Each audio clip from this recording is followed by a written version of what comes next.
اس مہینے میں ہم نے کیا کھویا کیا پایا؟ ہم نے بہت کچھ پا لیا اور اگر نہیں پا سکے تو ہمارے پاس ابھی دن باقی ہیں. تو اس کے جواب میں ہم کسی حد تک مایوس بھی ہو جاتے ہیں. اس مہینے میں اللہ سے مانگنے والے کو کبھی نامراد نہیں لوٹایا جاتا، یعنی اس کو عطا کیا جاتا ہے، تو پھر پیچھے رہ کیا جاتا ہے. رمضان کے آغاز میں ہم جوش دیکھتے ہیں، موٹیویشن دیکھتے ہیں مسلمانوں میں، وہ ہمیں آخر تک برقرار نہیں دکھتی. ہر نیا کام جو ہے نا اس میں جوش و خروش تو ہوتا ہے، لیکن جوش و خروش میں پھر یہ کمزوری آ جاتی ہے کہ بعض اوقات آدمی اس جوش و خروش کی وجہ سے دکھاوے میں مبتلا ہو جاتا ہے. اس کی کیا وجہ ہے؟ یہ کیا ہم کوئی جسمانی تھکن ہے، نفسیاتی مایوسی؟ وجہ یہ ہے کہ رب کی محبت کا رنگ نہیں چڑھا. تو جسم اسی کام کو مستقل مزاجی سے کر سکتا ہے جس چیز کی محبت آپ کے دل میں داخل ہو گئی ہے. مجھے سمپل سا رول بتا دیں، اصول بتا دیں کہ یہ جو نیکیوں کا سفر ہے، یہ جو استقامت ہے، یہ تسلسل ہے، اس کو ہم رمضان کے بعد بھی برقرار رکھ پائیں. آپ نے کسی ایسے کو تلاش کرنا ہے جو خود بخشا ہوا ہے استقامت والا. اس مہینے میں شیطان کو جکڑ دیا جاتا ہے، اس روایت کی کیا حقیقت ہے؟ روایت تو بالکل ٹھیک ہے سر. اگر شیاطین کو جکڑ دیا گیا ہے، اس کے باوجود ہم دیکھتے ہیں کہ رمضان میں بھی انسان ویسے ہی گناہ بھی کر رہا ہے، دیگر برے اعمال بھی کر رہا ہے. ہمارا کوئی ایک دشمن تو ہے نہیں، شیطان دشمن، نفس دشمن، اور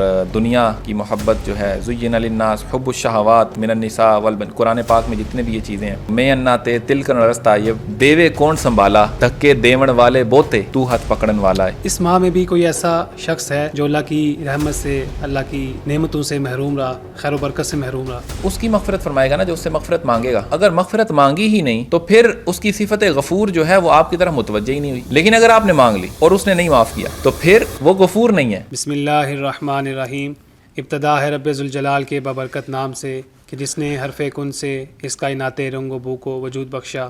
درود و سلام اس ذات ختم الرسل پر کہ جن کا عشق مردہ دلوں کو زندگی عطا کرتا ہے. ہمیں دیکھنے اور سننے والے معزز ناظرین السلام علیکم.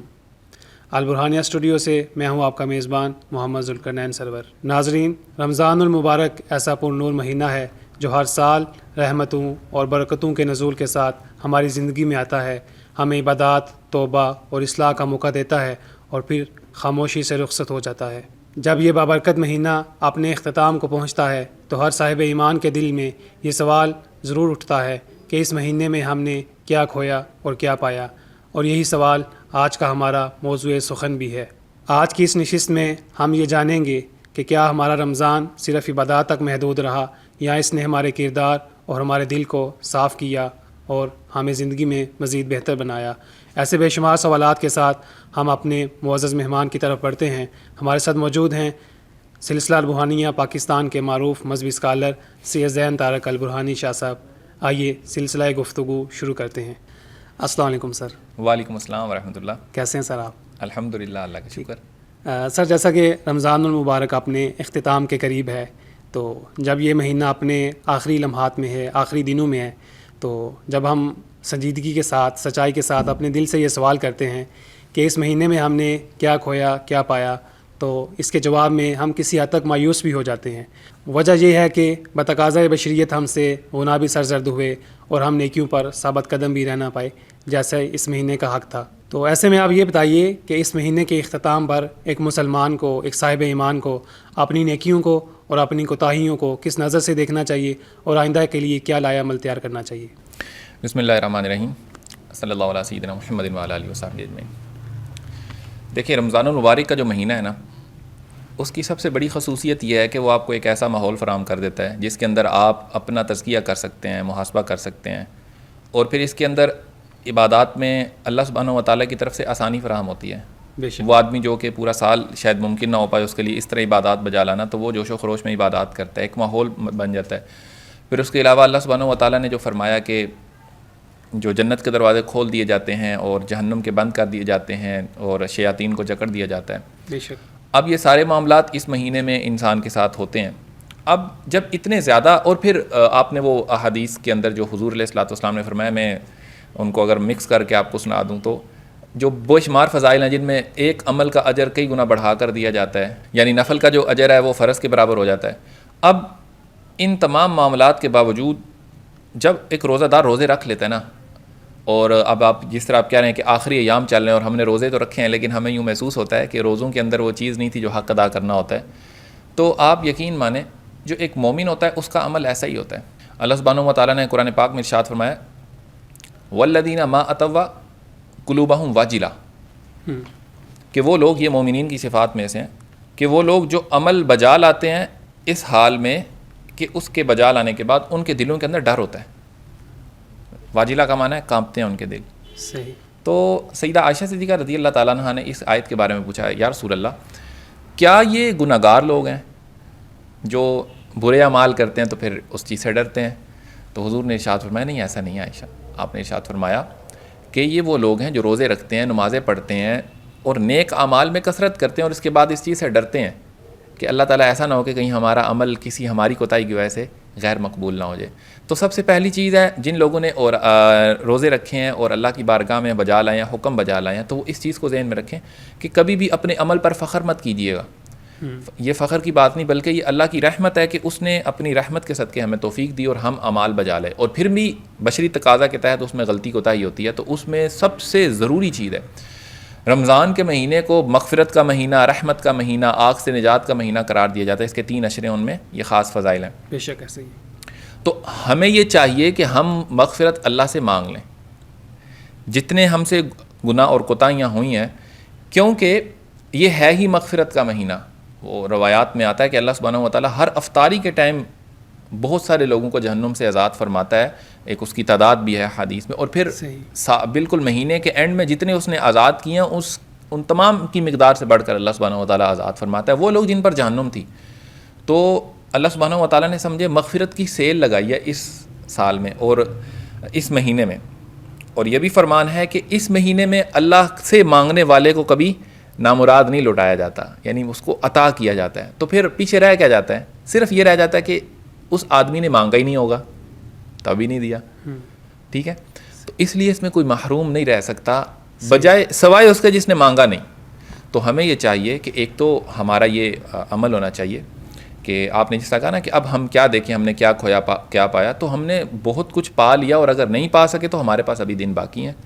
ہم کیا کریں؟ اللہ سبحانہ و تعالیٰ سے توبہ کریں, جو ہم سے کوتاہیاں ہوئی ہیں ہر حال میں اللہ کی طرف رجوع کریں, استغفار کی کثرت کریں ابھی سے. اور دوسری چیز یہ ہے کہ جو ہم پیش کر سکیں اس کے اوپر اپنے دل میں ڈریں تاکہ کہیں ہمارا عمل غیر مقبول نہ ہو جائے. اور جس طرح قرآن پاک میں اللہ سبحانہ و تعالیٰ نے ارشاد فرمایا وَلِتُكْمِلُوا الْعِدَّةَ, اور تم جو ہو یہ دنوں کی گنتی کو پورا کرنا. وَلِتُكَبِّرُوا اللَّهَ عَلَى مَا هَدَاكُمْ, اور جو اللہ نے تمہیں یہ ہدایت دی تھی, ٹھیک ہے نا, اس پر اللہ کی تکبیر بیان کرنا. آپ نے دیکھا یہ عید کے اوپر جو تکبیرات پڑھی جاتی ہیں تو وہ تکبیرات, اور پھر اللہ کی پاکی بیان کرنا. وَلَعَلَّكُمْ تَشْكُرُونَ, اور یہ مہینہ کس لیے تھا؟ تاکہ تم شکر ادا کرو. تو اب جو موقع ہے وہ شکر کا ہے. صحیح. اب موقع ہے استغفار کا, شکر کا, اپنے اعمال پر اللہ سے ڈرنے کا, اور جو اعمال غلط ہوئے ہیں ان پر معافی مانگنے کا. اور انشاءاللہ یہ آپ پھر بھی محروم نہیں رہیں گے, اللہ آپ کو بہت عطا فرمائے. صحیح. یعنی دل میں آپ کے وہ مایوسی کا پہلو نہیں ہونا چاہیے, ابھی بھی اللہ تعالیٰ سے امید ہونی چاہیے کیونکہ ابھی ماہ رمضان کے کچھ دن کچھ ایام باقی ہیں. جی بالکل ٹھیک ہے, بالکل ایسے ہی. صحیح ہے. اچھا سر, جیسا کہ ہم نے ڈسکس کیا کہ رمضان المبارک رحمت کا مغفرت کا مہینہ ہے, لیکن جو ہی اس مہینے کی آمد ہوتی ہے تو ہم دیکھتے ہیں کہ مساجد میں رش بڑھ جاتا ہے, عبادات کا اور دیگر نیک اعمال کا جو جذبہ ہے وہ بڑھ جاتا ہے مسلمانوں میں. لیکن پہلا عشرہ گزرا, دوسرا عشرہ گزرا, اس کے ساتھ ساتھ یہ جو موٹیویشن تھی یہ ختم ہوتی جاتی ہے یا کم ہوتی جاتی ہے, اور مساجد میں رش بھی کم ہونے لگتا ہے, نیکی کرنے کا جذبہ بھی کم ہونے لگتا ہے.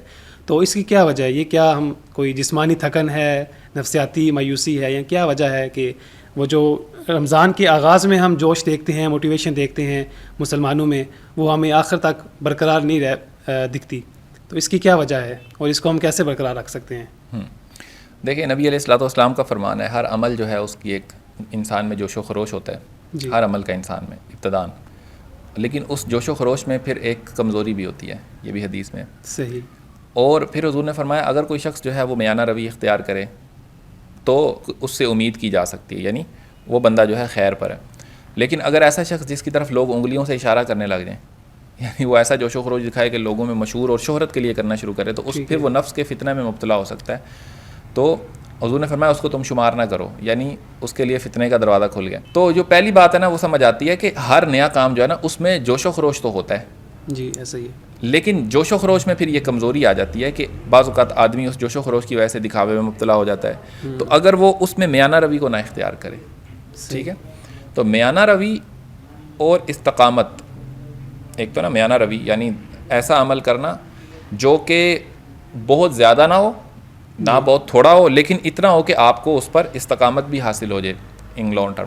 صحیح. اب رمضان کے اندر جیسے ہی رمضان شروع ہوتا ہے ظاہری بات ہے لوگوں میں موٹیویشن ہوتی ہے اور لوگ بہت زیادہ اس طرف بڑھ کر جاتے ہیں، یعنی روزے رکھنا، پھر نمازیں، پھر تراویح، پھر بہت کچھ شروع کر دیتے ہیں، جبکہ عام دنوں میں ان کو اس چیز کی بالکل عادت ہی نہیں ہوتی، ٹھیک ہے، ایون نوافل پڑھنے کا ٹائم نہیں ہوتا. تو جب اتنا کچھ شروع کر دیتے ہیں تو چند ہی دنوں میں، کیونکہ یہ بطور عادت انسان نے اپنایا ہوتا ہے، تو یہ آپ یاد رکھیے گا رمضان میں شیطان کو جکڑا گیا ہے، نفس آپ کے ساتھ ہی ہیں. صحیح. تو نفس جو ہے وہ موقع ڈھونڈ رہا ہے، اور جیسے ہی آپ تھوڑا سا تھکتے ہیں تو وہ سستی کو بڑھا دیتا ہے، اب آپ دوبارہ اٹھنے کے قابل نہیں رہتے اور وہ موٹیویشن ختم ہوتی جاتی ہے، لگتا ہے بس اتنا ہی کچھ جو ہو گیا. تو ہمارا اس پر عمل جو ہے وہ کمزور ہو جاتا ہے. اب آپ دیکھیں کمزوری آئی کہاں سے؟ صحیح. کمزوری اس چیز سے آئی کہ ہمارے نفس نے ہمیں مجبور کر دیا کہ ہم سست ہو جائیں. اور وجہ کیا تھی؟ کہ یہ نیک اعمال کرنا ہمارے جسم کی عادت تھی، بلکہ عادت نہیں تھی، ہم نے اس کے اوپر اس کو برڈنائز کیا، یعنی اس کے اوپر تھوپا. ہمارے نہ جسم کو اس کی عادت تھی، نہ ہمارے دل کو اس کی عادت تھی. اور میں آپ کو یہاں پر ایک بات بتا دوں، جو جسم ہوتا ہے نا، اگر آپ کے دل کے اوپر جس چیز کی محبت کا رنگ چڑھا ہوتا ہے نا، جسم وہی کچھ کرتا ہے. صحیح. جیسے ایک دنیاوی محبت ہے، جی. کسی عورت سے ہو گئی، یا آپ کو اپنے والدین سے انسان کو محبت ہوتی ہے، یا بیوی سے ہوتی ہے، اولاد سے ہوتی ہے. یہ محبتیں وہ ہیں جو کہ ہر آدمی کے کہیں نہ کہیں انسان ان سے مبتلا ہوتا ہے. مال سے محبت ہوتی ہے. اب اگر آپ کو کسی کلائنٹ سے میٹنگ کرنی ہے اور اچھا خاصا اس نے پیمنٹ بک کرنی ہے، تو آپ رات کو 2 بجے تک بھی جاگ لیتے ہیں، یا آپ صبح جلدی بھی اٹھ جاتے ہیں کیونکہ مال کا ایشو ہے. اسی طریقے سے جن لوگوں سے آپ محبت کرتے ہیں ان کے لیے آپ کہیں بھی بھاگتے ہیں، اپنا ٹائم مکمل دیتے ہیں، لیکن رب کے لیے نہیں دے پاتے اور مسلسل نہیں دے پاتے. وجہ یہ ہے کہ رب کی محبت کا رنگ نہیں چڑھا. تو جسم اسی کام کو مستقل مزاجی سے کر سکتا ہے جس چیز کی محبت آپ کے دل میں داخل ہو گئی ہے. صحیح. ٹھیک ہے. تو رمضان آنے پر ہم اپنی جسم کو مجبور کر کے اعمال تو بجا لاتے ہیں، لیکن کیونکہ ہم دل کے اوپر کام نہیں کرتے، صحیح، جس کی وجہ سے ہم کبھی بھی اس کی استقامت میں نہیں، ہم اس معاملے میں درجہ استقامت کو نہیں پا سکتے. اللہ سبحانہ و تعالیٰ نے جب روزے کو فرض کرنے کے حوالے سے بیان فرمایا تو ادھر یہ حکمت بیان فرمائی. اللہ نے فرمایا یا ایھا الذین آمنوا کتب علیکم الصیام، اے ایمان والو ہم نے تم پر روزے فرض کیے ہیں، کما کتب علی الذین من قبلکم، جس طرح تم سے پہلے لوگوں پر فرض کیے تھے، لعلکم تتقون، تاکہ تم متقی بن جاؤ. یہ جو متقی ہے نا، یہ وہ شخص ہے جس کے دل پر محبت کا رنگ غالب ہوتا ہے، حضور کی محبت کا. یعنی متقی کا مطلب ہے پرہیزگار. اور حضور نے ارشاد فرمایا تھا التقویٰ ہاہنا، یعنی یہ دل کی صفت ہے. دل صاف ہوگا تو وہ متقی ہوگا، اور صاف دل میں ایمان آتا ہے. ٹھیک ہے. تو اب یہ لازمی سی چیز ہے کہ انسان متقی بنے. تو ہم سمجھتے ہیں شاید روزہ ہمیں متقی بنائے گا. روزہ آپ کو ایسا ماحول فراہم کرے گا. اگر آپ اس آیت کو اس نظر سے دیکھیں نا تو یہ معنی آپ کو زیادہ آسان لگے گا. تم پر روزے فرض کیے ہیں تاکہ ان روزوں کے اندر، کیونکہ ماحول ایسا ہے کہ تمہارے لیے متقی بننے کا وہ جو پروسیجر ہے نا، یعنی دل کا تزکیہ کرنا، دل کے اوپر اس محبت کو چڑھا لینا، اللہ کی محبت کا غالب آنا، وہ تمہارے لیے آسان ہو جائے گا. تو اس لیے روزے فرض کیے ہیں. کیوں آسان ہو جائے گا؟ رمضان میں جس بندے نے اخلاص کے ساتھ قیام کیا، اللہ نے اس کے پچھلے گناہ بخش دیے. ایک رمضان دوسرے رمضان تک گناہوں کا کفارہ بن جاتا ہے، حدیث میں سمجھ آیا. ایک عمل کا ثواب 70 گنا تک بڑھ گیا ہے، نفل کا ثواب فرض تک بڑھ گیا ہے.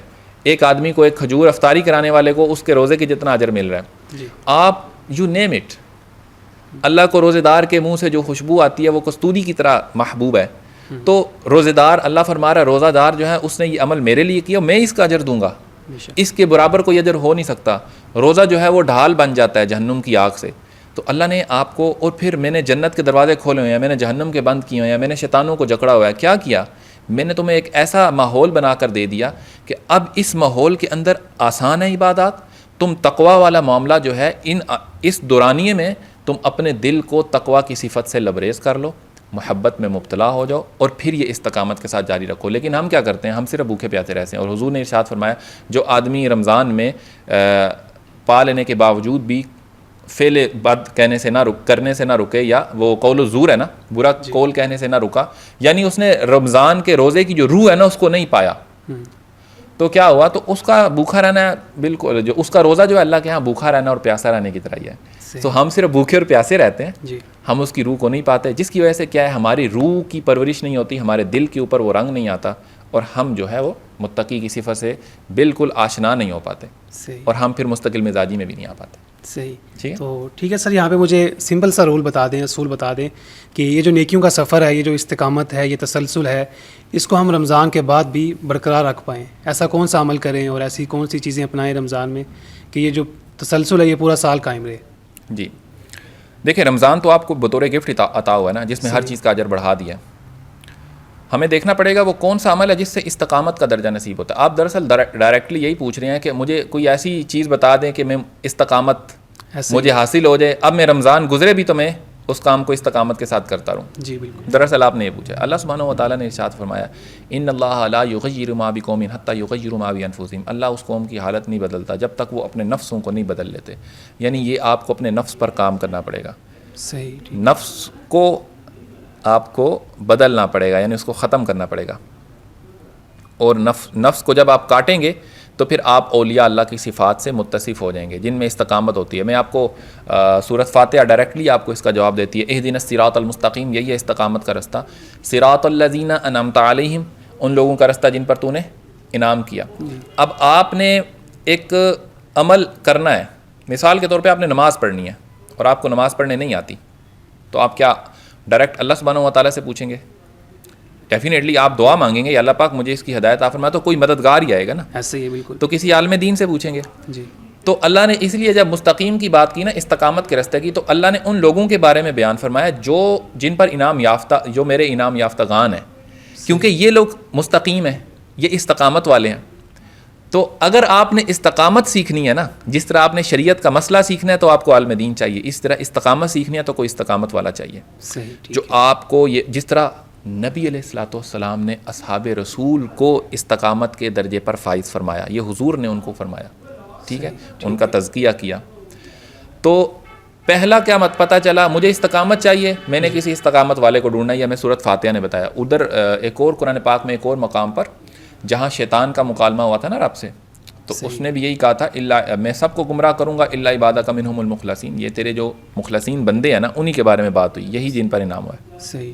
ان کو میں کچھ نہیں کہوں گا. ٹھیک ہے. تو اللہ نے ارشاد فرمایا, ھذا صراط علیہ مستقیم, یہی تو ہے وہ مجھ تک پہنچنے کا صراط مستقیم. صحیح. تو ان بندوں کی صحبت, ان کا ساتھ, یہ آپ کو صراط مستقیم تک پہنچائے گا. تو پہلی چیز کیا پتہ چلی, آپ کو کوئی ایسا چاہیے جو خود استقامت والا ہے. صحیح. ٹھیک ہے. ادھر پنجابی کا ایک بڑا خوبصورت شعر ہے, وہ فرماتے ہیں, اٹھ فریدا ستیا میلا ویکھن دا, اٹھ فریدا ستیا میلا ویکھن جا, شاید کوئی مل جاوی بخشیا تے تو بھی بخشیا جا. یعنی آپ نے کسی ایسے کو تلاش کرنا ہے جو خود بخشا ہوا ہے, استقامت والا, آپ کو استقامت کی منزل پر فائز کرے گا. اس کے لیے دوسری چیز آپ کو بتا دیتا ہوں, جتنی بھی عبادات ہیں, جیسے روزہ ہے وہ آپ کے تقویٰ کے لیے اللہ سبحانہ و تعالیٰ نے ایک ماحول فراہم کیا. نماز ہے وہ آپ کو برائیوں سے روکتی ہے, قرآن پاک میں ہے. کوئی ایسا مجھے عمل بتائیں جو آپ کے دل پر کام کرتا ہے. اللہ کا ذکر, لکل شیء ثقالہ و ثقالۃ القلوب ذکر اللہ. ہر چیز کے زنگ کو دھونے کا ایک آلہ ہے, اور دلوں کے زنگ کو دھونے کا آلہ کیا ہے؟ اللہ کا ذکر.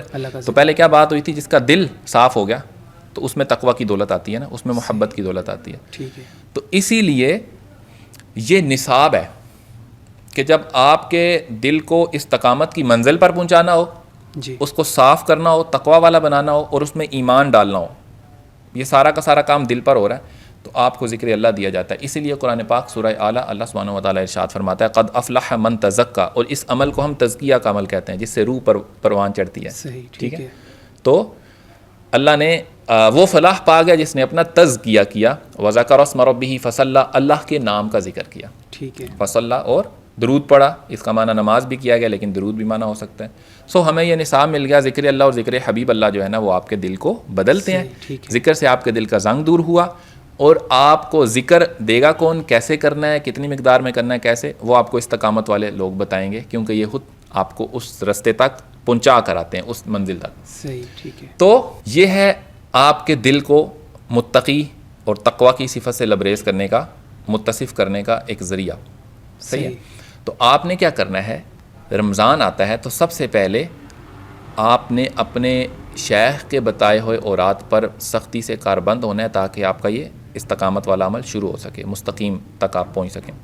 اور اگر نہیں ہے تو کوئی آپ کو چاہیے, یہ تو قرآن کا سیدھا سیدھا آپ کو فرمان ہے کہ آپ کو چاہیے آپ کے ایک شیخ ہوں, رہنما ہوں, اور پھر ان کے بتائے ہوئے وہ اوراد اور وظائف اور شریعت جو جو آپ کی بنیاد بنتی ہے اس پر عمل کریں، اور پھر دیکھیں کیوں نہیں رمضان جو ہے وہ آپ کی روح کے لیے تزکیہ کا باعث بنتا، اور آپ جن عادات کو ہمیشہ رمضان میں آ کر کچھ عرصہ کرنے کے بعد چھوڑ دیتے ہیں نا، ان کے اوپر کیوں نہیں آپ کو اللہ سبحانہ و تعالیٰ استقامت عطا فرماتا۔ صحیح، ٹھیک ہے سر، میں آپ کی بات سے ابھی تک جو سمجھ پایا کہ یہ استقامت کے لیے، اس تسلسل کے لیے ہمیں تزکیہ کی ضرورت ہے، اور تزکیہ کے لیے ہمیں ایک ٹیچر اور اس پراپر ایک سلیبس کی ضرورت ہے۔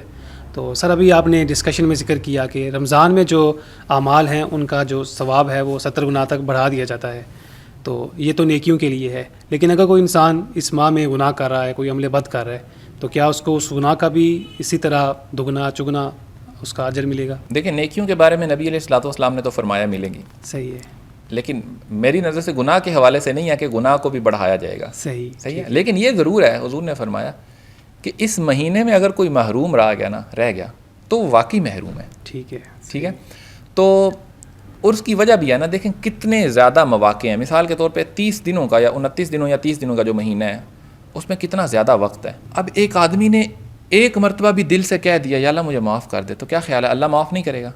وہ جو نہ مانگنے والوں کو جن کے اوپر جہنم واجب تھی ان کو آزاد فرما رہا ہے، کیا تیرے کہنے پر آزاد نہیں ہوگا تم؟ تو بات تھی کہ اس نے مانگا ہی نہیں تو محروم رہا، کوئی عمل نہیں کیا اس نے، صرف ایک استغفار اس نے دل سے کہہ دیا، اللہ اتنا کریم ہے، یہ رمضان کے مہینے کی بابرکت ساتیں بتا رہی ہیں کہ اللہ معاف فرمانے والا ہے، ٹھیک ہے۔ اس لیے جو گناہ کرنے والا ہے بے شک اس مہینے میں خطرے میں ہے، لیکن وہ محروم زیادہ ہے۔ صحیح، کہ اگر آپ سے گناہ ہو گیا نا، میں آپ کو چھوٹی سی مثال دیتا ہوں، ان اللہ یحب التوابین، اللہ سبحانہ و تعالیٰ کو توبہ کرنے والے پسند ہیں، تو اگر ایک آدمی بار بار توبہ کر رہا ہے، اس سے گناہ ہو جاتے ہیں، تو اللہ کو تو اس مہینے میں توبہ زیادہ محبوب ہوگی، عام دنوں میں اتنی محبوب ہے تو اس مہینے میں تو عمل ہی بہت، اجر ہی بہت بڑا ہوا ہے۔ اور وہ جو ایک روایت ہے صحیح بخاری مسلم کی، ایک آدمی تھا جس کے اوپر اس کا اونٹ کا سارا سامان ہے، حضور نے مثال بیان فرمائی تھی، اور وہ اس پر سفر کر رہا ہے، تو آپ کو پتہ ہے عرب میں اگر سفر کریں تو سواری کے اوپر جو سامان ہوتا ہے وہ اسی پر زندگی کا دار و مدار ہے، تو وہ گم گئی، اور وہ ڈھونڈتا رہا صحرا میں، اس کو نہیں ملی، بیچارہ پریشان ہوا، پھر اس کو پتہ چلا اب اس کی موت ہی ہے، تو کتنا اس کے لیے ٹیرر ہے، خوف ہے کہ مر جاؤں گا اب، اور وہ موت کے انتظار میں، کیونکہ آپ کو پتہ ہے صحرا کی موت بڑی خطرناک ہوتی ہے، پیاس اور بھوک، تو وہ اب اس موت کے انتظار میں کہ کسی طریقے جلدی موت ہے، وہ درخت کے نیچے لیٹا ہے اور مایوس ہو گیا زندگی سے، اتنے میں اس کی یکدم اس کو نا آہٹ سنائی دی، آنکھ کھولی، اس نے دیکھا سامنے سواری کھڑی اور سواری پر سارا سامان ہے، ٹھیک ہے، تو اس کو تو ایک طرح سے نئی زندگی ملی ہے ابھی، تو وہ اتنا خوش ہوا ہے کہ اس کو الفاظ بھول گئے، وہ کہنے لگا کہ اے میرے مالک تو میرا بندہ ہے، میں تیرا رب ہوں، یعنی خوشی میں کہہ رہے نا۔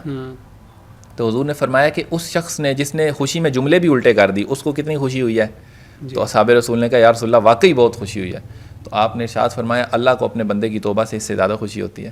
تو یار اگر گناہ ہو گئے ہیں تو یہ یاد رکھیں کہ مایوس ہو کر بیٹھنا اس میں آپ کے گناہوں کو بڑھا دے گا، آپ فوراً توبہ کریں، صحیح، اور توبہ آپ کو عام دنوں میں اگر اللہ اتنا خوش ہو رہا ہے آپ کی توبہ سے، آپ یقین مانیں اس مہینے میں تو وہ آپ کے لیے، وہ کہتے ہیں نا، وہ بچھا دے گا، قالین بچھا دے گا آپ کی آمد کی خوشی میں کہ وہ آیا میرا بندہ، اور اس مہینے میں میرے وعدے ہیں تو میں اس کو معاف کروں گا، ٹھیک ہے۔ تو مایوس ہونا چھوڑیں، گناہ ہو گئے کچھ بھی ہو گیا، رمضان میں ہو گئے تو بھی اچھے اعمال میں جلدی کریں، ٹھیک ہے۔ تو سر آپ نے ایک اور چیز بیان کی کہ اس مہینے میں شیطان کو جکڑ دیا جاتا ہے، قید کر دیا جاتا ہے، تو کیا یہ درست ہے؟ اس روایت کی کیا حقیقت ہے؟ روایت تو بالکل ٹھیک ہے نا، اور وہ روایت ہے صحیح مسلم کی روایت ہے، صحیح ہے، جنت کے دروازے کھولے جاتے ہیں، جہنم کے دروازے بند کر دیے جاتے ہیں، اور شیاطین جکڑ دیے جاتے ہیں۔ تو سر اگر شیاطین کو جکڑ دیا گیا ہے، اس کے باوجود ہم دیکھتے ہیں کہ رمضان میں بھی انسان ویسے ہی گناہ بھی کر رہا ہے، دیگر برے اعمال بھی کر رہا ہے، تو شیطان کی عدم موجودگی میں جب آپ کو گناہوں کی طرف موٹیویٹ کرنے والا نہیں ہے تو اس کے باوجود آپ گناہوں میں مبتلا ہیں، ایسا کیوں ہے؟ اس کا آسان سا جواب ہے، مجھے بتائیں کہ جب ابھی شیطان نہیں بنا تھا، وہ عزازیل تھا، صحیح ہے، تو وہ گمراہ ہوا، اس کو کس نے گمراہ کیا؟ اس ٹائم کون تھا گمراہ کرنے والا؟ اس کا نفس تھا، ٹھیک ہے۔ تو ہمارا کوئی ایک دشمن تو ہے نہیں، شیطان دشمن، نفس دشمن، اور دنیا کی محبت جو ہے، زین للناس حب الشہوات من النساء والبن، قرآن پاک میں جتنے بھی یہ چیزیں ہیں، تو شہوات ہیں، خواہشات ہیں، لاجک ہے، ٹھیک ہے، تو میں اناتے تل کر رستہ، یہ دیوے کون سنبھالا، دھکے دیون والے بوتے تو ہاتھ پکڑن والا ہے، ٹھیک ہے، تو یہ مرشد کے لیے ہے کہ جب وہ رہنمائی وہ رشد دیں گے، ہدایت دیں گے تو پتہ چلے گا. تو دھکے دینے والے تو ایک تو نہیں ہیں نا، زیادہ ہیں. تو شیاطین کو جکڑ دیا گیا ہے، تو بھی اس کے باوجود نفس جو ہیں وہ آپ کو ابھارتے ہیں، گناہ کی طرف مائل کرتے ہیں اور انسان اس میں مبتلا ہو جاتا ہے. لیکن کیونکہ نیکی کا اتنا زیادہ وہ لوٹ ہے، اتنی زیادہ اللہ سبحانہ و تعالیٰ نے عطا فرمایا ہوا ہے کہ وہ ان کو موقع مل بھی جائے نا تو بھی ناکافی ہے، کیونکہ انسان تھوڑا سا عمل کرے تو اللہ اس کو بہت زیادہ عطا فرما دیتا ہے. ٹھیک ہے نا، اس لیے روزے کو ڈھال کہا گیا ہے. اس کے دوران کچھ بھی عمل کرو، بہت بڑی چیز ہے. اور دوسری چیز یہ ہے کہ شیاطین کو قید کرنے کے حوالے سے جو الفاظ ہیں نا جکڑ دیے جاتے ہیں، تو وہ بالکل ایسے بھی ہے کہ اگر میں آپ سے کسی چیز کے معاملے میں اختیارات لے دوں، کوئی آپ کے پاس اختیار نہیں رہ گیا یا آپ کا بس نہیں چل رہا، صحیح ہے ٹھیک، جب آپ کا بس نہیں چلے گا نا تو آپ ایسے ہی کہیں گے کہ یار آپ نے تو مجھے باندھ دیا کہ میرا بس ہی نہیں ہے، میرا اختیار ہی نہیں ہے. اسی طریقے سے شیطان کا مقصد یہ ہوتا ہے کہ وہ آپ سے گناہ کروانے کے بعد آپ کو اپنے رب سے مایوس کر دے. یہ اس کا پورا مقصد ہے، صرف گناہ مقصد نہیں ہے. تو گناہ کے بعد مایوس کر دے. رمضان میں وہ گناہ اگر کروا بھی لے نا کسی طریقے سے، کوئی کھس پھس کر کے کان میں، تو آدمی کو نیکی کا اتنا اجر مل رہا ہے کہ ایک طرح سے نا اس کے ہاتھ کھڑے ہیں کہ اس کے آنے کا ہر رستہ ہی بند ہو گیا، کتنا کو کرا لے گا. ان دی اینڈ وہ بندہ جو ہے اپنے رب سے معافی مانگے گا اور رب اس کو معاف فرمائے گا، ہر مانگنے والے کو عطا فرمائے گا، اور کئیوں کو تو بغیر جو ہے سوال کے بھی عطا فرمائے گا. ٹھیک ہے، اس لیے نا یہ شیطان کو جکڑے جانے کا یہ بھی ایک مفہوم ہے کہ آپ کے پاس مغفرت کے چانسز بہت زیادہ ہیں. سو وہ ایک طرح سے مفلوج ہو گیا. صحیح. سر آپ کی بات سے یہ معلوم ہو رہا ہے کہ شیطان اور نفس دو الگ الگ چیزیں ہیں، دو الگ الگ دشمن ہیں. تو یہ فرق ذرا تھوڑا واضح کر دیں. بالکل، قرآن پاک میں شیاطین کے حوالے سے شیطان ایک جن ہے. صحیح. ٹھیک ہے، اور اس کا پورا واقعہ ہے قرآن میں. اس نے جس طریقے سے آدم علیہ السلام کو سجدہ کرنے سے انکار کیا، اور پھر اس کا پورا گروہ ہے، اور اس نے یہ چیلنج کیا تھا کہ میں اب اس کو جو نعمت عطا ہوئی ہے انسان کو، تو میں بتاؤں گا کہ یہ تیری نافرمانی کریں گے. تو اس نے چیلنج کیا تھا میں ان کو سرکشی پر ابھاروں گا. صحیح. تو یہ جنات کی نسل سے ہوتے ہیں شیاطین، اور بھی جو اس کا گروہ ہیں. ٹھیک ہے، اور اس کے علاوہ جو آپ بات کریں نفس کی، نفس جو ہے وہ انسانی ذات کے اندر وہ چیز ہیں جو کہ آپ کو برائی کی طرف آمادہ کرتے ہیں. شیطان سے الگ ہیں یہ الگ ہیں. یہ آپ کے اندر ایک، جیسے اللہ نے فرمایا فَأَلْهَمَهَا فُجُورَهَا وَتَقْوَىٰ، اسی کے اندر فجور کی بھی اور تقویٰ دونوں چیزوں کو ہم نے الہام کیا. تو دونوں صلاحیت. تو یہ جو فاجر ہونا ہے نا، جو آپ کا اس طرف میلان ہے، یہ بیسیکلی آپ کے نفس کی بنیاد پر ہے. قرآن پاک میں اللہ سبحانہ و تعالیٰ نے مختلف نفوس کا بیان کیا، جیسے لَأَمَّارَةٌ بِالسُّوءِ، یعنی ایسا نفس امارہ جو برائی کی، سو کی جانب بلاتا ہے، یہ گناہ کی طرف بلانے والا ہے. ایک نفس مطمئنہ ہے جو اولیاء کا نفس ہے. ٹھیک ہے، جو اللہ کی طرف رجوع کرنے والا ہے.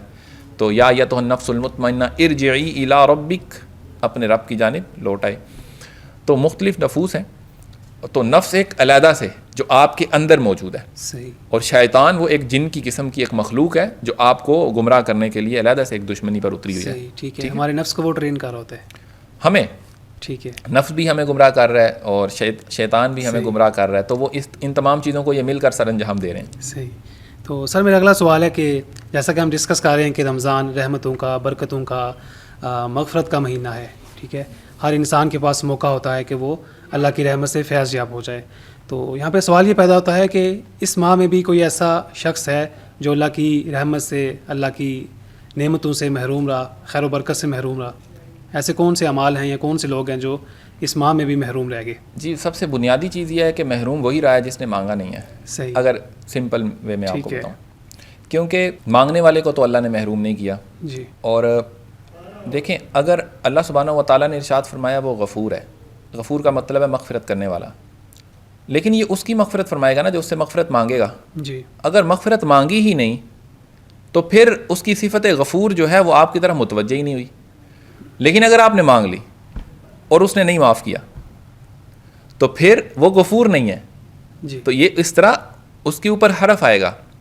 تو لہٰذا اس نے جب خود کہا میں غفور ہوں اور بار بار کہا ہے میں غفور الرحیم ہوں، تو پھر ہم اگر نہیں مانگیں گے تو چانس ہے کہ ہمیں عطا نہ کیا جائے. لیکن اگر ہم نے مانگ لیا تو پھر کسی صورت محروم نہیں رہیں گے. وہ ایک حدیث مبارکہ ہے، اس میں کچھ اشخاص کی جانب نشاندہی کی گئی ہے. صحیح. کہ رمضان کے مہینے میں جیسے شراب نوشی کا عادی ہے، والدین کا نافرمان ہے. میں آپ کے سامنے پوری روایت رکھتا ہوں، کافی لمبی جو ہے نا وہ روایت ہے.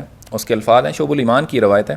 اللہ سبحانہ و تعالیٰ رمضان شریف میں روزانہ افطار کے وقت ایسے 10 لاکھ آدمیوں کو جہنم سے نجات عطا فرماتا ہے جو جہنم کے مستحق ہو چکے ہوتے ہیں، 10 لاکھ. اور جب رمضان کا آخری دن ہوتا ہے تو یکم رمضان سے آخری رمضان تک جس قدر لوگ جہنم سے آزاد کیے گئے ان کے برابر ایک دن میں آزاد فرما دیتا ہے. صحیح، ٹھیک ہے. اور جس رات شب قدر ہوتی ہے تو اس رات اللہ سبحانہ و تعالیٰ حضرت جبرائیل علیہ السلام کو زمین پر اترنے کا حکم فرماتے ہیں. وہ فرشتوں کے ایک لشکر کے ساتھ زمین پر اترتے ہیں اور ان کے ساتھ ایک سبز جھنڈا ہوتا ہے جس کو کعبہ کے اوپر کھڑا کر دیتے ہیں. حضرت جبرائیل علیہ السلام کے 100 بازو ہیں جن میں سے 2 بازو صرف اسی رات میں کھولے جاتے ہیں، جن کو مشرق سے مغرب تک پھیلا دیتے ہیں. پھر حضرت جبرائیل علیہ السلام فرشتوں کو فرماتے ہیں جو مسلمان آج کی رات کھڑا یا بیٹھا ہو، نماز پڑھ رہا ہو یا ذکر کر رہا ہو تو اس کو سلام کریں، اس سے مصافحہ کریں. ٹھیک ہے. اور صبح تک یہی حالت رہتی ہے. جب صبح ہو جاتی ہے تو جبرائیل علیہ السلام آواز دیتے ہیں فرشتوں کی جماعت اب کوچ کرو اور چلو. فرشتے حضرت جبرائیل علیہ السلام سے پوچھتے ہیں اللہ سبحانہ و تعالیٰ نے نبی علیہ الصلوۃ والسلام کی امت کے مومنوں کی حاجتوں اور ضرورت میں کیا معاملہ فرمایا. ٹھیک ہے. تو وہ کہتے ہیں اللہ سبحانہ و تعالیٰ نے ان پر توجہ فرمائی اور 4 کے علاوہ سب کو معاف فرما دیا. صحیح. وہ 4 کون ہیں؟ اب یہ 4 لوگ جو ہے نا یہ ذرا خطرے میں. صحابہ نے عرض کیا یا رسول اللہ وہ 4 لوگ کون ہیں؟ وہ بھی حیران ہو گئے کہ یہ کون لوگ ہیں. آپ نے فرمایا ایک وہ شخص ہے جو شراب قادی ہے. صحیح. دوسرا وہ شخص جو والدین کی نافرمانی کرنے والا ہے. صحیح. تیسرا وہ شخص جو قطع رحمی کرنے والا ہے، خونی رشتوں کے ساتھ تعلق توڑ دیتا ہے. صحیح. چوتھا وہ شخص ہے جو دل کے اندر بغض اور کینہ رکھنے والا ہے. ٹھیک ہے. اب یہ وہ 4 لوگ ہیں جن لوگوں کی اتنی جو ہے نا آپ سمجھ لیں کہ جب نیکیوں کی سیل ہے اور وہ رات ہے اور جبرائیل علیہ السلام زمین پر تشریف لائے ہیں لیکن اس کے باوجود بھی یہ لوگ محروم ہیں. تو اس کا کیا حل ہے؟ اس کا حل ہے کہ اگر کوئی غلطی کوتاہی ہوگی ہے آپ معافی مانگیں. والدین سے ہوئی ہے تو والدین سے مانگ لیں. صحیح. ٹھیک ہے. عزیز و اقربا سے اگر ناطہ توڑ دیا تو ناطہ جوڑ لیں. اگر آپ شراب پینے کا جس طرح عادی ہے اگر اس طرح کے کسی گناہ میں مبتلا ہیں تو توبہ کریں. جی. ٹھیک ہے نا. عادی کا مطلب ہوتا ہے جو توبہ نہیں کرتا. جو توبہ کر لیتا ہے تو پھر مبتلا ہونا پھر توبہ کر لے تو اللہ فرماتا ہے 70 مرتبہ بھی گناہ کرے ایک دن میں تو میں معاف کرنے پر قادر ہوں. لیکن عادی کا مطلب ہے اس نے جو ہے نا یہ دلیل پکڑی ہوئی ہے کہ کوئی بات نہیں اتنا کو خیر ہی ہوندی. یہ ہوتے ہیں لوگ نا ٹھیک ہے نا گناہ کو جائز سمجھ لیتے ہیں اپنے حق میں. نارملائز کر لیتے ہیں عادت بنا لی. جی. اور اسی طریقے سے وہ شخص ہے جو بغض رکھتا ہے مسلمانوں کا اپنے دل میں بغض رکھتا ہے. صحیح. ٹھیک ہے. تو ان لوگوں یہ لوگ جو ہے نا اپنی اعمال پر اللہ سے معافی مانگے اور اگر بندوں میں سے کسی کے ساتھ کر رہے ہیں تو ان سے معافی مانگے تو اللہ سبحانہ و تعالیٰ کی بارگاہ میں ان کے لیے بھی کمی نہیں ہے. ٹھیک ہے سر. ویسے یہاں پہ ایک بڑی اہم بات یہ ہے کہ یہ جو 4 کیٹیگری آپ نے گنوائی ہیں 4 قسم کے لوگ ہیں اور 4 قسم کے وہ اعمال کر رہے ہیں ان چاروں کا تعلق انسان کی معاشرتی زندگی سے ہے. تو کیا آپ یہ سمجھتے ہیں کہ خدا تعالیٰ نے مطلب اس بات پہ زور دیا ہے کہ آپ انسان جو ہے وہ معاشرے میں اچھے سے رہے ایک مفید شہری بن کے رہے؟ بالکل. دیکھیں جو ذنوب ہے نا جو اللہ اور بندے کے درمیان میں ہوتے ہیں اونچ نیچ ہوتی ہے. اللہ سبحانہ و تعالیٰ جو ہے نا ان اللہ یغفر الذنوب جمیعا اللہ تمام گناہوں کو معاف فرما دیتا ہے. وہ آپ کی صرف توبہ پر ہیں. صحیح. لیکن جو سیئات ہیں نا سیئات ہوتی ہیں جو آپ نے بندوں کے ساتھ ان الحسنات یذہبن السیئات آپ کو اس کے لیے حسنات کرنی پڑتی ہیں نیک کام کرنے پڑتے ہیں. تو جن لوگوں کے ساتھ جس طرح یہ ہمیں بزرگان جو ہیں وہ فرماتے ہیں کہ اگر آپ نے کسی کے ساتھ زیادتی کیا تو ایک تو اس کا ہرجانہ کریں اور پھر اس کے ساتھ احسان والا معاملہ کرتے رہا کریں تاکہ اس کے دل سے اس کا اثر بھی چلا جائے. ٹھیک حسنات ہیں. صحیح. دیکھیے تو اب ہمیں یہی کرنا چاہیے. والدین ہیں غلطی کوتاہی ہو جاتی ہے آدمی سے معافی مانگ لے اور اس کے بعد پھر ان کے ساتھ احسان کرے رشتے ناتوں کو جوڑ لے. کسی سے بغض رکھتا ہے تو اپنے نفس کی مخالفت کرے یعنی اس کے ساتھ احسان کرے. اب نفس کو برا لگ رہا ہے دل تو آپ کے ہاتھ میں نہیں ہے. ایک آدمی ہے وہ آپ بس دل کا معاملہ ہے کہ آپ اس سے نفرت کرتے ہیں جو بھی ہے لیکن کوئی اس کی بیسک ریجن نہیں یعنی یہ البغض للہ نہیں ہے. صحیح. ٹھیک ہے. ٹھیک ہے. تو اب دل بیمار ہے تو آپ نفس کی نفی کر دیں اس پر احسان کر دیں اس کو تحفہ دے دیں اس کے لیے خیر والا معاملہ کریں اس کے لیے دعا مانگنا شروع کریں. اللہ تعالیٰ دل کے معاملے کو سالو فرمائے گا. تو یہ جو آپ نے بات کی ہے نا تو جو اپنے معاملات ہیں وہ تو اللہ نے معاف کیے لیکن اللہ چاہتا ہے رمضان کے ذریعے آدمی جو ہے نا معاشرے کا بہترین فرد بن جائے یعنی ایک طور پر کلی طور پر ایک معاشرہ جو ہے نا وہ ایک خوبصورت معاشرہ بن جائے. صحیح. ٹھیک ہے. مطلب یہ بات درست ہے کہ خدا کے نزدیک حقوق اللہ سے اہم حقوق العباد ہیں. حقوق اللہ سے اہم حقوق العباد ہیں. دونوں کا پروسیجر مختلف ہے معافی کا. صحیح ہے. اپنا حق تو اللہ فوراً معاف کر دے گا، وہ رحیم اور کریم ہے، لیکن بندہ پھر ادھر کھڑا ہو جائے گا. تو آپ اس کو سچویشنل دیکھ لیں. اگر سچویشنل وائز دیکھیں تو یہ پھر زیادہ ڈینجرس ہو جاتا ہے. صحیح. ٹھیک ہے، اس کے لیے آپ کو ذرا تگودو کرنی پڑتی ہے. رب کو راضی کرنے کے لیے تگودو تو نہیں ہے نا، وہ آپ کے پرسنل میٹر ہے، آپ اس کو سارٹ آؤٹ کر سکتے ہیں.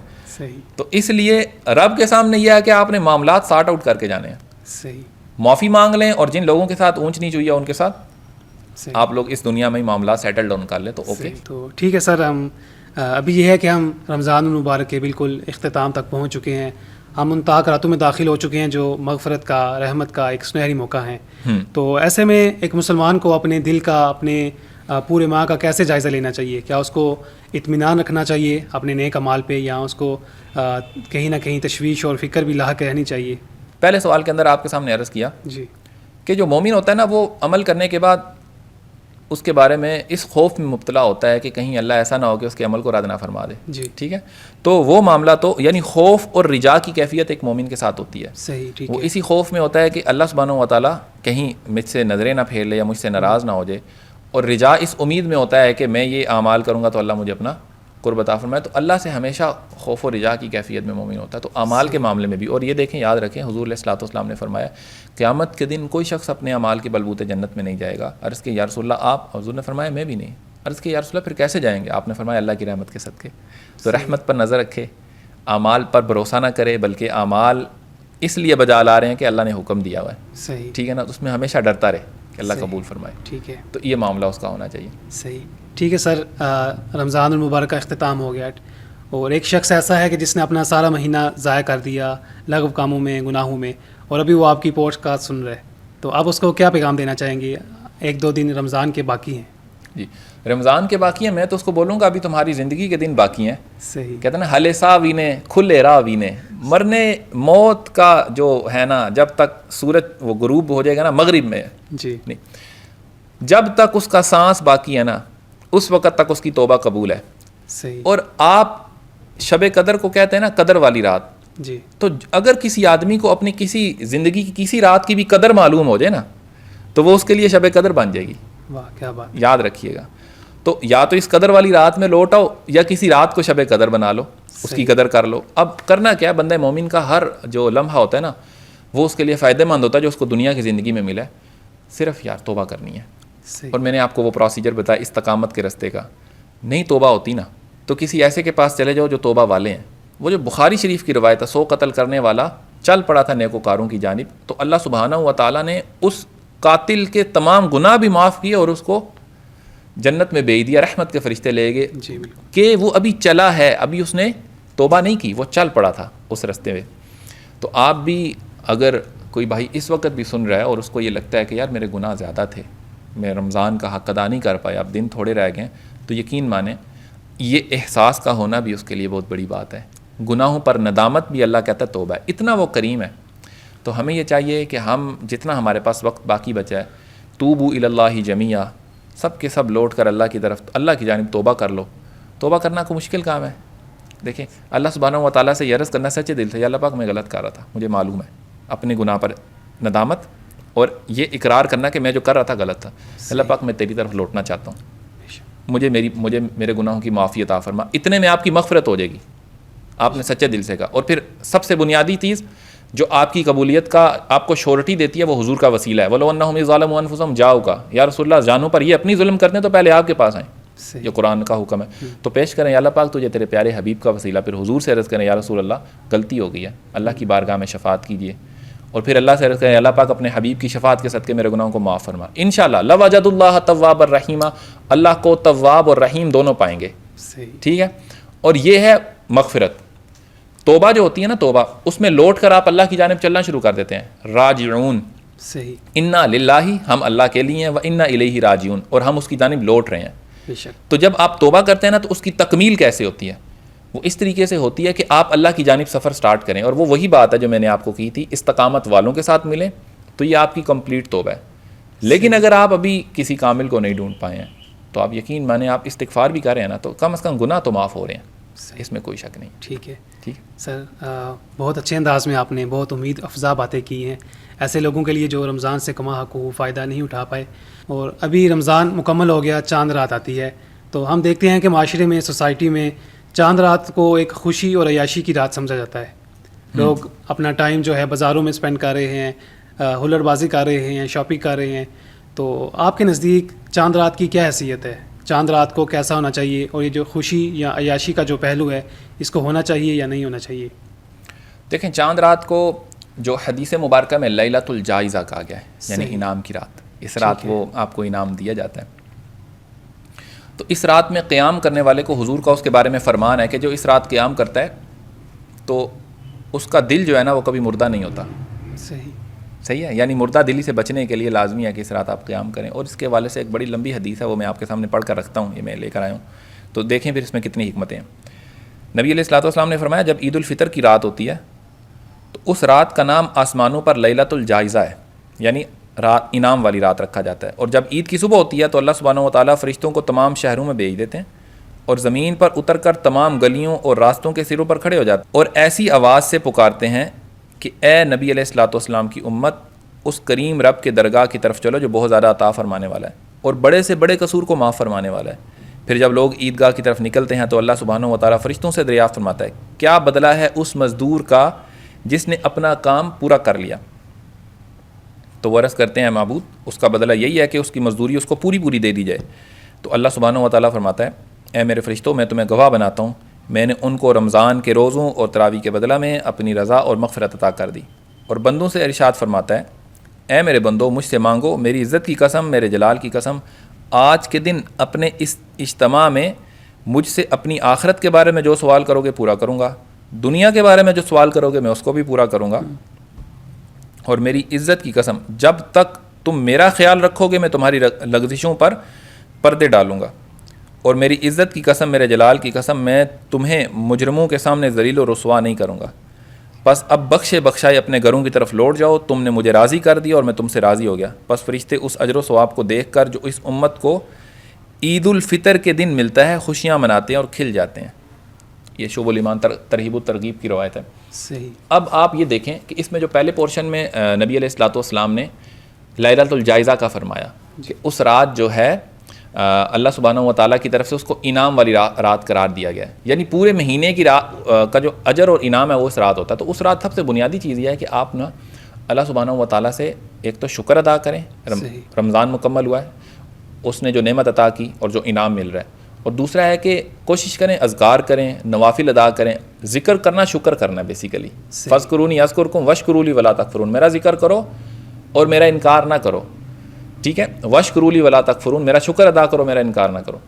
تو جب آپ اللہ کا ذکر کرتے ہیں تو اللہ بھی آپ کا ذکر کرتا ہے، اور یہی اللہ کا شکر ادا کرنا ہے. تو اللہ کا شکر ادا کریں، نعمتوں پر شکر ادا کریں. نعمتوں پر شکر ادا کرنے کی ایک صورت پتہ کیا کہ وہ نعمتیں جو ہیں لوگوں میں تقسیم بھی کریں اور کھلائیں، لوگوں کو کھانا کھلائیں. آپ کے پاس پیسے ہیں کھانا کھلائیں، اپنے گھر والوں پر خرچ کریں.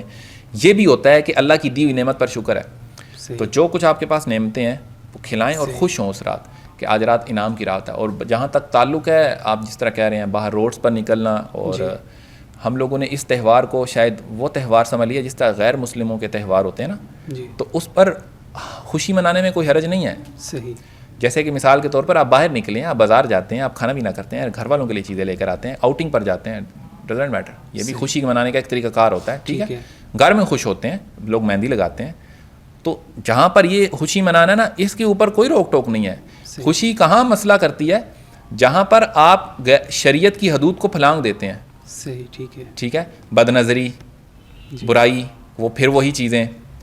اور دکانداروں نے سمجھا ہوتا ہے آج کی رات جو ہے آج جتنا مرضی لوٹ لو، لوگوں نے کرائے بڑھا دیے، لوگوں نے ریٹس بڑھا دیے، منافع خوری، دونوں جانب سے پرابلمس ہیں. صحیح. تو اتنی خوشی جس میں شریعت کا رنگ باقی رہے بالکل جائز ہے، بلکہ کرنی چاہیے اللہ کے شکرانے کے طور پر. ٹھیک ہے سر، بہت اچھی بات کی آپ نے کہ خوشی کو، تفریح کو ایک شریعت کے دائرے کے اندر ہے کہ منانا جائز ہے اور شریعت اس کی اجازت دیتی ہے. تو آج کی نشست کے لیے، آپ کے جوابات کے لیے ہم آپ کے بہت شکر گزار ہیں. اس کے ساتھ ہی ہم اپنی نشست کا اختتام کرتے ہیں. ملتے ہیں انشاءاللہ اگلی اتوار کو. تب تک کے لیے السلام علیکم.